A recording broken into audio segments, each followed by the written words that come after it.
आप सभी स्टूडेंट्स का स्वागत है। आज का हमारा जो मिशन है ना, वो बहुत ही क्लियर है।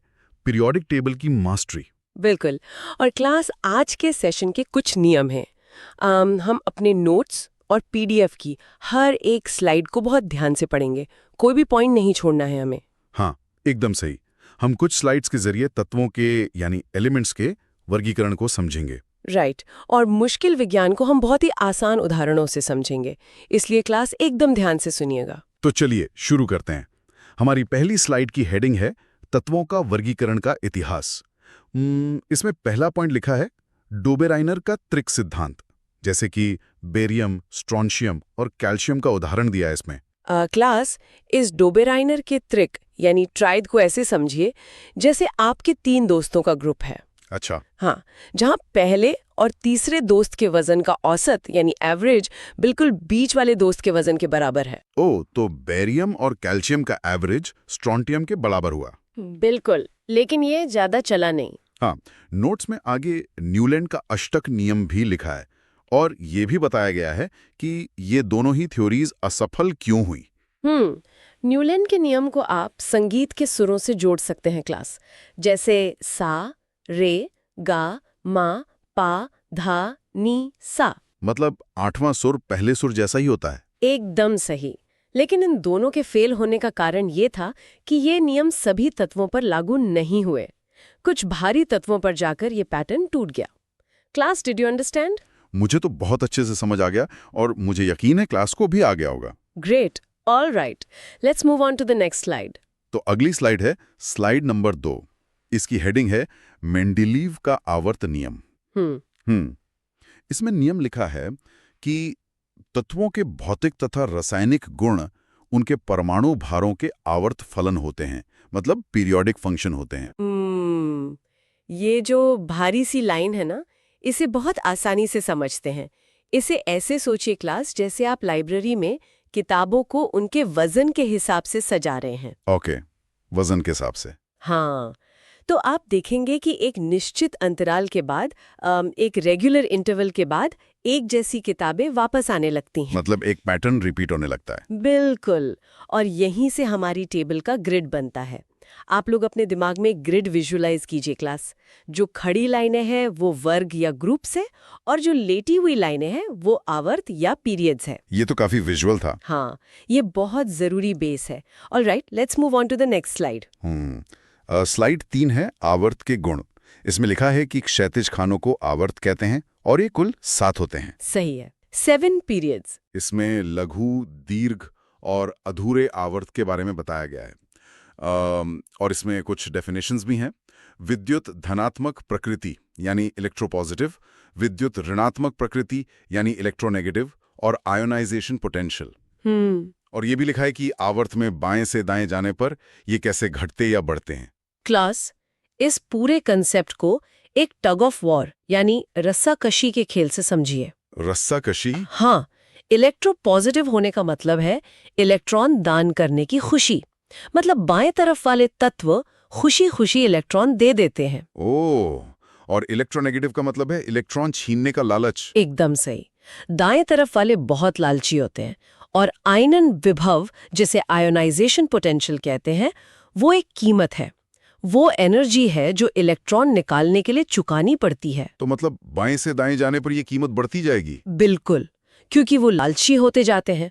Class, did you understand? हाँ, ये लालच वाला कंसेप्ट तो बहुत क्लियर है। Good. All right, let's move on to the next slide. तो स्लाइड 4 पर आते हैं। ये है आयनन विभव के अपवाद, एक्सेप्शंस।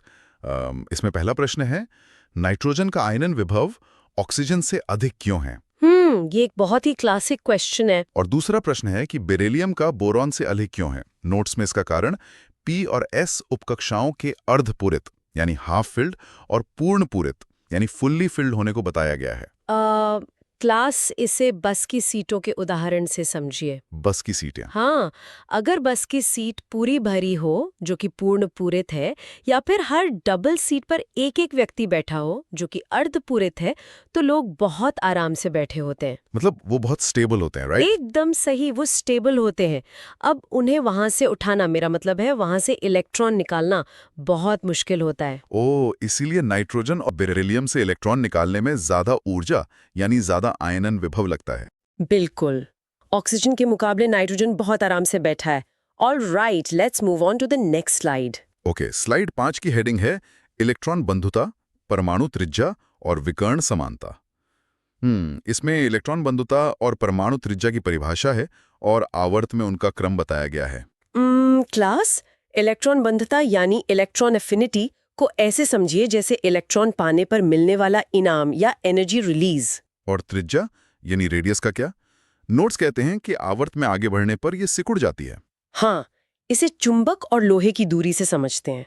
जो बीच का न्यूक्लियस है ना, वो चुंबक है और बाहर का इलेक्ट्रॉन लोहा। अच्छा, तो आवर्त में आगे बढ़ने पर चुंबक की ताकत बढ़ती है। बिल्कुल।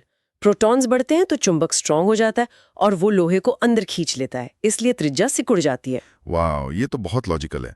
और इसमें एक विकर्ण समानता यानी डायगोनल रिलेशनशिप भी लिखा है, जैसे लिथियम और मैग्नीशियम के बीच। विकर्ण समानता को आप उन कजिन्स की तरह मान सकते हैं जो अलग अलग परिवार के हैं, मतलब अलग ग्रुप के हैं, फिर भी एक जैसे दिखते हैं। Class, did you understand? मुझे तो डायगोनल कजिन्स वाली बात बहुत सही लगी। हाँ, ये बहुत काम आती है। All right, let's move on to the next slide. अब आते हैं स्लाइड 6 पर, संयोजकता और धात्विक गुण। इसमें पढ़ा है कि संयोजकता यानी वैलेंसी ऑक्सीजन और हाइड्रोजन के सापेक्ष कैसे बदलती है, और फिर धात्विक गुण का आवर्त में घटना और वर्गों के गुण का ऊपर से नीचे क्रम दिया है। क्लास, संयोजकता को बस दोस्ती करने की क्षमता मान लीजिए, मतलब एक तत्व कितने हाथ मिला सकता है। तो आवर्त में आगे बढ़ने पर जो धातुएं हैं वो अधातु में क्यों बदल जाते हैं? क्योंकि उनका इलेक्ट्रॉन छोड़ने का मन खत्म हो जाता है। और अगर हम वर्ग यानी ग्रुप में ऊपर से नीचे जाए ना, तो इलेक्ट्रॉन पर न्यूक्लियस की पकड़ बहुत कम हो जाती है। क्योंकि साइज बड़ा हो जाता है, राइट? बिल्कुल सही, साइज बड़ा तो पकड़ कमजोर। All right, let's move on to the next slide. Okay, slide 7 है वर्गों के गुण और मेंडलीव की सारणी के दोष। इसमें वर्ग में आयनन विभव, इलेक्ट्रॉन बंधुता और परमाणु त्रिज्या का क्रम दिया है, जो अभी हमने डिस्कस किया। ये उसी का सारांश है क्लास। और फिर मेंडलीव की सारणी के दोष लिखे हैं, जैसे हाइड्रोजन को 2 जगह रखना, असमान तत्वों को एक साथ रखना जैसे लिथियम और कॉपर, और भारी तत्वों को हल्के वालों से पहले रखना जैसे आयरन, कोबाल्ट, निकल। हाँ क्लास, इन दोषों को आप अपनी क्लासरूम की एक बहुत ही खराब सिटिंग अरेंजमेंट से जोड़ सकते हैं। खराब सिटिंग अरेंजमेंट कैसे? सोचिए, अगर दो बिल्कुल अलग व्यवहार वाले बच्चों को एक ही बेंच पर बिठा दिया जाए, या फिर किसी भारी बच्चे को हल्के वाले के आगे खड़ा कर दिया जाए लाइन में। ओह, तो इससे पूरी क्लास में कंफ्यूजन हो जाएगा। बिल्कुल, मेंडलीव की टेबल में भी यही कंफ्यूजन था, जिसे दूर करना बहुत जरूरी था। All right, let's move on to the next slide. तो इस कंफ्यूजन को दूर किया स्लाइड 8 ने, दोषों का निवारण, आधुनिक आवर्त नियम। हेनरी मोजले का नियम। हाँ, नियम पढ़ता हूं। तत्वों के गुण उनके परमाणु क्रमांकों के आवर्त फलन होते हैं, और इससे हाइड्रोजन की स्थिति, आयरन, कोबाल्ट, निकल का क्रम और समस्थानिकों की समस्या सुलझ गई। क्लास, समझिए कि उन्होंने वजन की जगह रोल नंबर का इस्तेमाल किया। एटॉमिक नंबर उनका रोल नंबर है। तो सिर्फ रोल नंबर से सब ठीक हो गया? हाँ ना। और समस्थानिक यानी आइसोटोप्स, वो तो ऐसे जुड़वा बच्चे हैं जिनका वजन अलग है पर रोल नंबर एक ही है। ओह, तो अगर रोल नंबर 1 है तो वो टेबल में एक ही जगह बैठेंगे। बिल्कुल, problem solved. Class, did you understand? ये तो एकदम जीनियस था ही। Alright, let's move on to the next slide. Slide 9 है आवर्त सारणी में स्थान का निर्धारण नियम, मतलब बिना देखे टेबल में जगह कैसे ढूंढें। इसमें 5 स्टेप्स हैं। ये बहुत इंटरेस्टिंग है। स्टेप्स हैं इलेक्ट्रॉनिक विन्यास, कक्षाओं की संख्या से आवर्त पता करना, अंतिम कक्षाओं के इलेक्ट्रॉन जोड़कर 8 घटाना जिससे वर्ग पता चले, और शून्य वर्ग की शर्त, और अंत में SPD उपकक्षा से A या B उपवर्ग पता करना। क्लास, इस पूरी प्रोसेस को एक मैजिक ट्रिक की तरह समझिए, या फिर जैसे आप किसी पिन कोड से किसी का घर ढूंढते हैं। मतलब सिर्फ इलेक्ट्रॉनिक कॉन्फ़िगरेशन से हम तत्व का पूरा एड्रेस निकाल सकते हैं? एकदम सही। आपको बस बाहरी इलेक्ट्रॉन्स का गणित, मेरा मतलब है उसका मैथ समझना है। All right, let's move on to the next slide. तो चलिए इस ट्रिक को स्लाइड 10 पर अप्लाई करते हैं। स्थान निर्धारण के उदाहरण और SPDF ब्लॉक। इसमें कैल्शियम, आयरन, आर्गन, निकल और क्लोरीन के उदाहरण दिए हैं।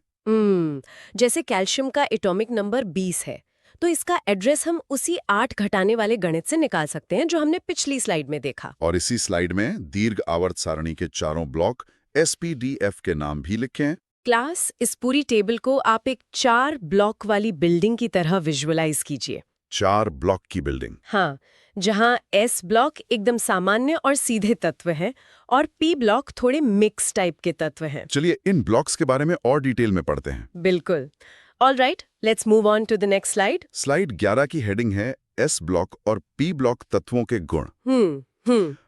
S ब्लॉक में लिखा है क्षारीय धातुएं, क्षारीय मृदा धातुएं, और ये घुलनशील आयन बनाते हैं।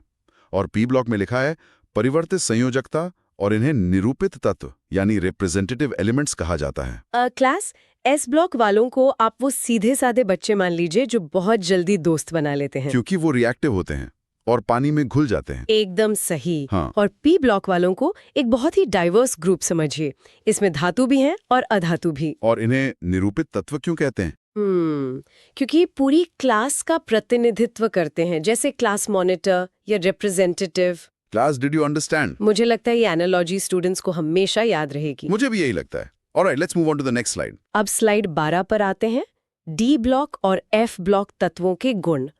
इसमें D ब्लॉक को संक्रमण तत्व यानी ट्रांजिशन कहा गया है, जो रंगीन आयन बनाते हैं और उत्प्रेरकीय यानी कैटालिटिक गुण दिखाते हैं। और F ब्लॉक को अंतः संक्रमण तत्व इनर ट्रांजिशन कहा गया है, जिसमें लैंथेनाइड और एक्टिनाइड श्रेणी आती है। क्लास B ब्लॉक को कलाकार की तरह समझिए, आर्टिस्ट्स। वो कैसे? क्योंकि ये रंगीन होते हैं, कलर्ड कंपाउंड्स बनाते हैं, और ये दूसरों के काम में मदद भी करते हैं बिना खुद बदले, जिसे उत्प्रेरक या कैटलिस्ट कहते हैं। Oh wow. और F ब्लॉक वाले?